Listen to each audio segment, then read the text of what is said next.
DBC update নিউজে স্বাগতম। প্রথমেই জানিয়ে দেব সংবাদ শিরোনাম।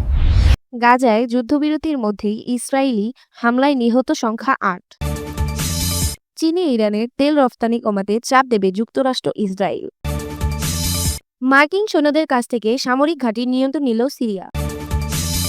গাজা পুনর্নির্মাণে $500 কোটি বেশি অর্থ সহায়তার ঘোষণা ট্রাম্পের।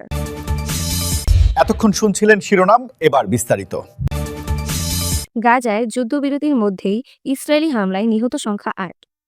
গাজায় নতুন করে ইসরায়েলি হামলায় অন্তত ৮ ফিলিস্তিনি নিহত হয়েছেন বলে চিকিৎসা সূত্র জানিয়েছে।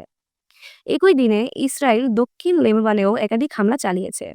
রোববারের এই হামলাগুলো যুক্তরাষ্ট্রের মধ্যস্থতায় গত অক্টোবরে কার্যকর হওয়া যুদ্ধবিরতির লঙ্ঘন বলে জানানো হয়েছে। কাতার ভিত্তিক গণমাধ্যম আল জাজিরা এই খবর জানিয়েছে।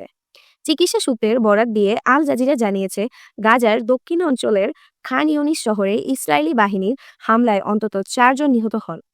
নাসের হাসপাতালের একটি সূত্র জানায়, হামলাটি গাজায় অবস্থানরত ইসরায়েলি সেনাদের নির্ধারিত তথাকথিত ইয়েলো লাইনের বাহিরে ঘটে। এছাড়া উত্তর গাজায় আল ফালুজা এলাকার বস্তুচ্যুতদের একটি তাঁবুতে হামলায় আরও ৪ জন নিহত হন বলে আল শিফা হাসপাতালের সূত্র জানিয়েছে। এ বিষয়ে তাৎক্ষণিক কোনো মন্তব্য করেনি ইসরায়েল। তবে দেশটির সামরিক বাহিনী দাবি করেছে, উত্তর গাজার একটি ভবন সশস্ত্র ব্যক্তিরা ঢোকার পর সেখানে হামলা চালিয়ে অন্তত ২ জনকে হত্যা করা হয়েছে। আরও এজনকে তাৎক্ষণিক হুমকি হিসেবে উল্লেখ করে হত্যার কথাও বলা হয়েছে, যদিও এসব দাবির পক্ষে কোনো প্রমাণ দেওয়া হয়নি। এদিকে ইসরায়েলি বাহিনী জানিয়েছে, দক্ষিণ লেবাননে হিজবুল্লাহ অস্ত্র ক্ষেপণাস্ত্র রক্ষার গুদাম লক্ষ্য করে হামলা চালানো হয়েছে। ২০২৪ সালের নভেম্বর ইসরায়েল ও হিজবুল্লাহ যুদ্ধবিরতিতে সম্মত হলেও উভয় পক্ষের মধ্যে প্রায় প্রতিদিনই হামলার অভিযোগ উঠেছে। গাজা কর্তৃপক্ষদের তথ্য অনুযায়ী ১০ই অক্টোবর থেকে কার্যকর যুদ্ধবিরতির পর ইসরায়েলের ১৫০০ বারের বেশি তা লঙ্ঘন করেছে। এ সময়ে অন্তত ৫৯১ জন নিহত ও ১৫৯০ জন আহত হয়েছেন। চলমান যুদ্ধে গাজার প্রায় ৭২,০০০ ফিলিস্তিনি নিহত ও ১,৭১,০০০-এর বেশি আহত হয়েছেন। অঞ্চলটির ৯০% অবকাঠামো ধ্বংস হয়েছে এবং প্রায় ২০ লাখ মানুষ চরম মানবিক সংকটে বসবাস করছে। চীনে ইরানের তেল রপ্তানি কমাতে চাপ দেবে যুক্তরাষ্ট্র ইসরায়েল। হোয়াইট হাউসে অনুষ্ঠিত এক বৈঠকে চীন ইরানের তেল রপ্তানি কমানোর জন্য যুক্তরাষ্ট্রের পদক্ষেপে একমত হয়েছেন মার্কিন প্রেসিডেন্ট ডোনাল্ড ট্রাম্প এবং ইসরায়েলের প্রধানমন্ত্রী বেনিয়ামিন নেতানিয়াহু। বৈঠকে তারা ইরানের ওপর সর্বাধিক চাপ প্রয়োগের প্রস্তুতির সংকেত দিয়েছে। দুটি মার্কিন কর্মকর্তার তথ্যের ভিত্তিতে মার্কিন সংবাদ মাধ্যম একটি ওয়েতে খবর জানিয়েছে।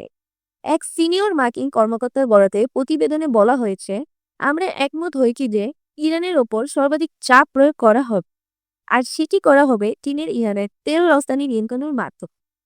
এই প্রতিবেদন সম্পর্কে জানতে চাইলে রবিবার চীনের পররাষ্ট্র মন্ত্রণালয় রয়টার্সকে জানিয়েছে, আন্তর্জাতিক আইনের মাধ্যমে দেশের স্বাভাবিক সহযোগিতা যৌক্তিক ও বৈধ এবং তা সুরক্ষিত থাকা উচিত।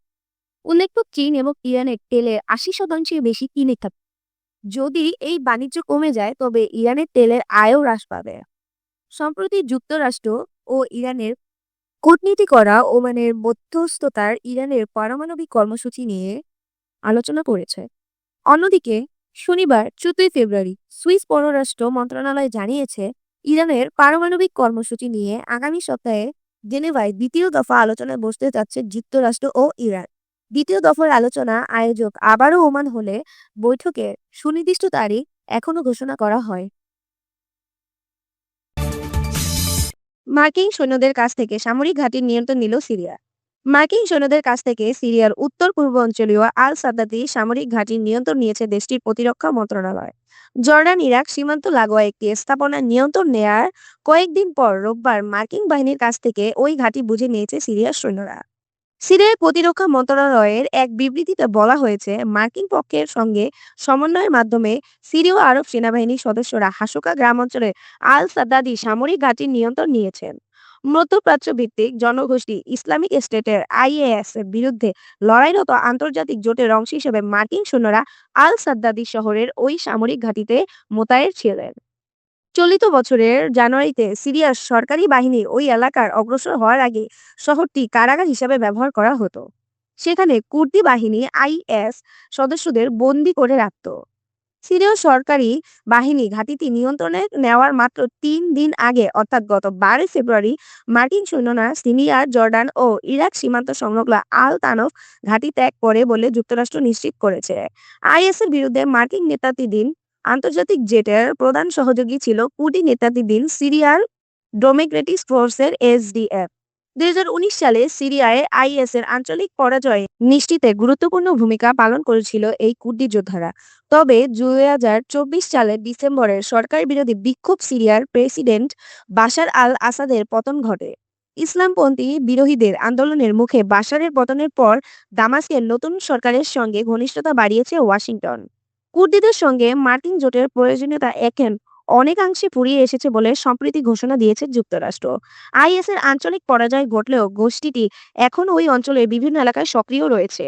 রোববার মার্কিন সেন্ট্রাল কমান্ডার সেন্টকম এক বিবৃতিতে বলা হয়েছে, চলিত মাসে সিরিয়ায় আইএসের ৩০টির বেশি লক্ষ্যবস্তুতে হামলা চালিয়েছে মার্কিন বাহিনী।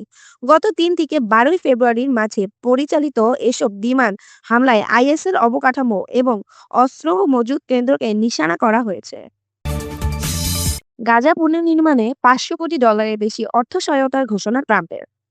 ফিলিস্তিনিদের যুদ্ধবিধ্বস্ত গাজা পুনর্নির্মাণ ও মানবিক সহায়তার জন্য বোর্ড অব পিসের সদস্য রাষ্ট্রগুলো $৫০০ কোটি বেশি অর্থ প্রদানের অঙ্গীকার করেছে। আগামী বৃহস্পতিবার মার্কিন president Donald Trump board of পিসের ট্রাস্টের সদস্যদের আনুষ্ঠানিকভাবে অর্থ সহায়তার এই ঘোষণা দেওয়ার কথা হয়েছে। ব্রিটিশ বার্তা সংস্থা রয়টার্সের এক প্রতিবেদনে রোববার এই তথ্য জানানো হয়েছে। এতে বলা হয়েছে, ডোনাল্ড ট্রাম্প বলেছেন, গাজা পুনর্নির্মাণে তিনি বোর্ড অব পিসের সদস্যদের $৫০০ কোটি বেশি অর্থদানের ঘোষণা দেবেন। গাজা পুনর্গঠন ও সেখানকার বাসিন্দাদের মানবিক সহায়তার অংশ হিসেবে এই অর্থ সহায়তা দেবে বলে জানিয়েছেন তিনি। রোববার নিজের সামাজিক যোগাযোগ মাধ্যমে ট্রুথ সোশ্যালে দেওয়া এক পোস্টে ট্রাম্প বলেছেন, সদস্য রাষ্ট্রগুলো ফিলিস্তিনি ওই ভূখণ্ডে জাতিসংঘ অনুমোদিত স্থিতিশীলতা রক্ষাকারী বাহিনী এবং স্থানীয় পুলিশ হাজার হাজার কর্মী নিয়োগের প্রতিশ্রুতি দিয়েছে। মার্কিন প্রেসিডেন্ট বলেছেন, গাজা উপত্যকার মানবিক সহায়তা এবং পুনর্গঠন প্রচেষ্টার জন্য বোর্ড অব পিসের সদস্যরা এখন পর্যন্ত $৫ বিলিয়ন বেশি অর্থ প্রদানের অঙ্গীকার করেছে।